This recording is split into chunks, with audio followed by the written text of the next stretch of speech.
Welcome back to the Story of Liberty. This is your host, John Bona. There is little liberty in the world on the 15th of June in 1215, and the grass is fresh and green in the running-made meadow, where the army of God has set up its encampment. No other army like it was ever seen.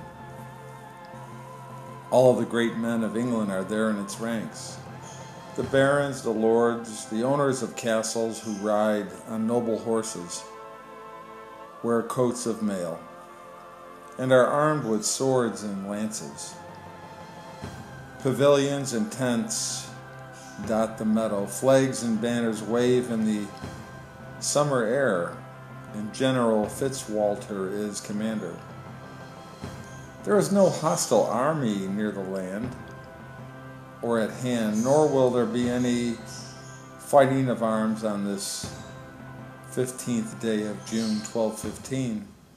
Yet before the sun goes down, the army of God will be granted a great victory, one that will echo through the channels of time. It'll be a victory over the King of England, King John Lakeland, who is in Windsor Castle, which overlooks the meadow from the south side of the River Thames. The king is called John Lakeland because his father did not deed him any land, so they called him Lakeland. His brother you may have heard of, Richard the Lion-Hearted. He was brave, but he was also very wicked and cruel.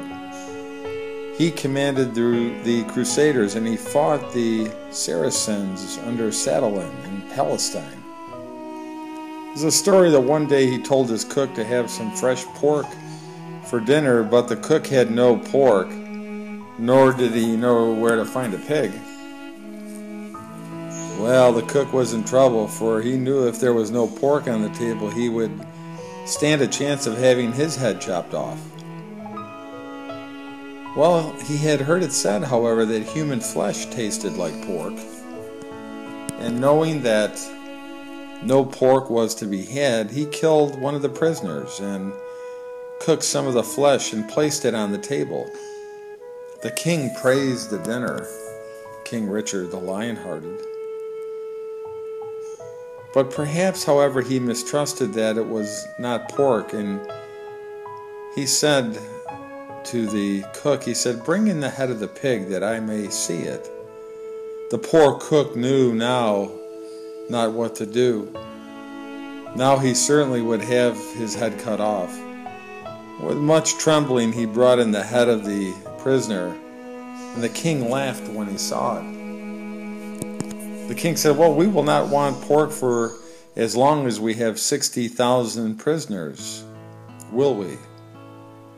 Not in the least disturbed to know that he had been eating human flesh. The Saracen general Saladin, he sent 30 ambassadors to Richard, beseeching him not to put the prisoners to death, but Richard gave them an entertainment, and instead of ornamenting the banquet with flowers, he had 30 Saracens killed and their heads placed on the table.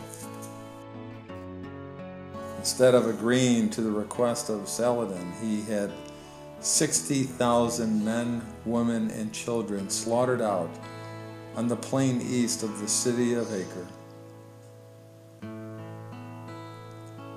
Kings did as they pleased, but for everybody else there was no liberty during this time.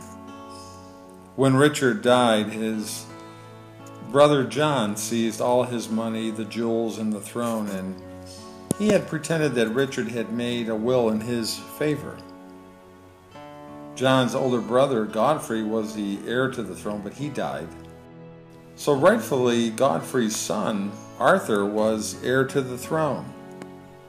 But John would not allow that, so he put him in a dungeon in the Tower of London and had his eyes planned to be cut out of his head with a red-hot iron.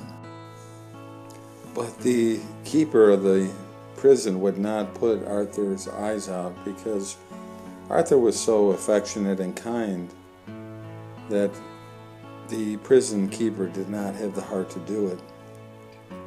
It's not known what became of Arthur, but it's believed that King John had him murdered, is the most probable.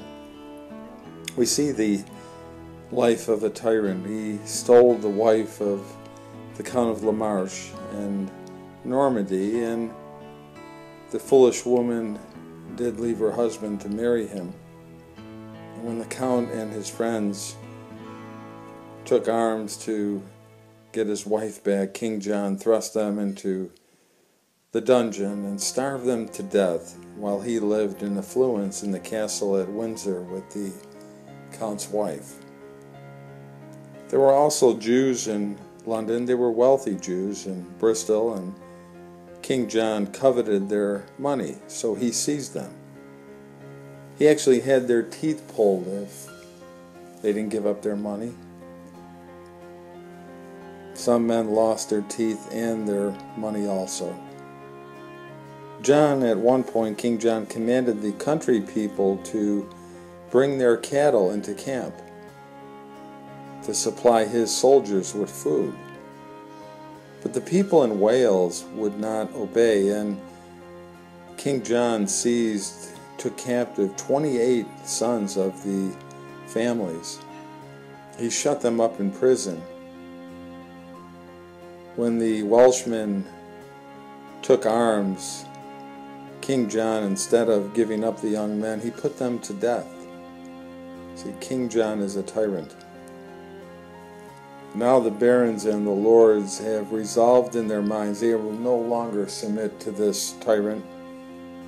They've organized themselves into an army, calling themselves the army of God. The king says, I will not grant them liberties, but I will keep them as slaves. See, there is no liberty for anybody except for this wicked and cruel tyrant. King John later learns that the army of God is coming after him, and he turns pale. The army of God is marching to seize him. He sends word to the barons that he will meet them at Runnymede on the 15th of June, 1215, and grant them what they desire. The barons have written out their demands on parchment. They will have their agreement in writing, and the agreement shall be the law of the land.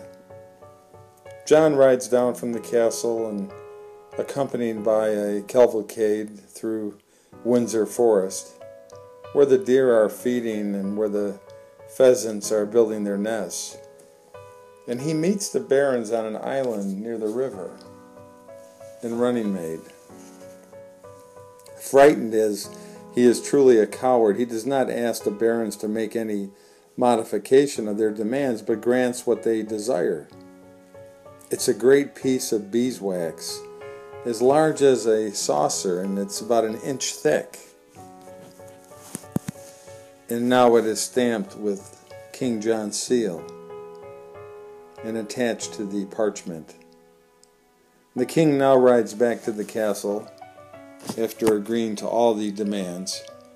He's moody and gloomy. He rages like a madman.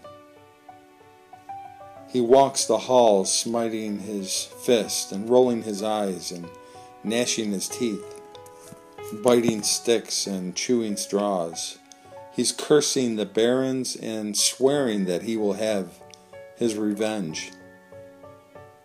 What is this document to which the king has been attached to?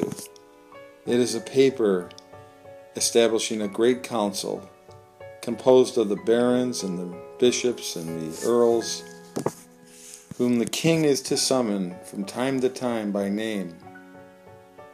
Together they will be a parliament. Hereafter the king shall not levy any taxes that he may please, but the people, the parliament, shall say what they are. Well, the barons are now going to choose 25 of their number who shall see that the provisions of the agreement are carried out, what the taxes shall be. Another agreement is that no free man shall be punished until after he has had a trial by his peers. There are other stipulations, but these are the most important. The Great Agreement is called the Magna Carta, the Great Charter. And now the king is planning his revenge. He's angry, and there's a powerful man in Rome, the most powerful man on earth, who will aid him, Pope Innocent III. He has all the power. The people have been taught to believe that he is the only individual in the whole world who has the right to say what men shall believe and what they shall do, and that he can do no wrong, that what he says is right. He is superior to all the kings and the emperors.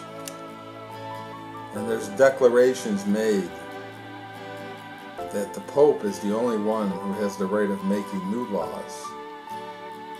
The princesses of the earth shall kiss his feet.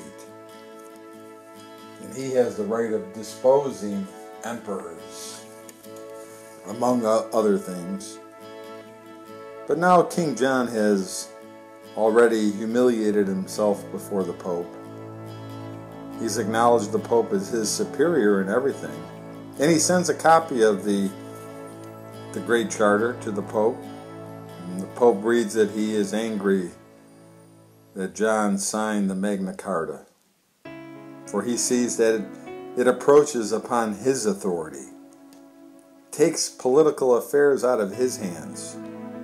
So he swears he's going to punish the barons for taking such liberties.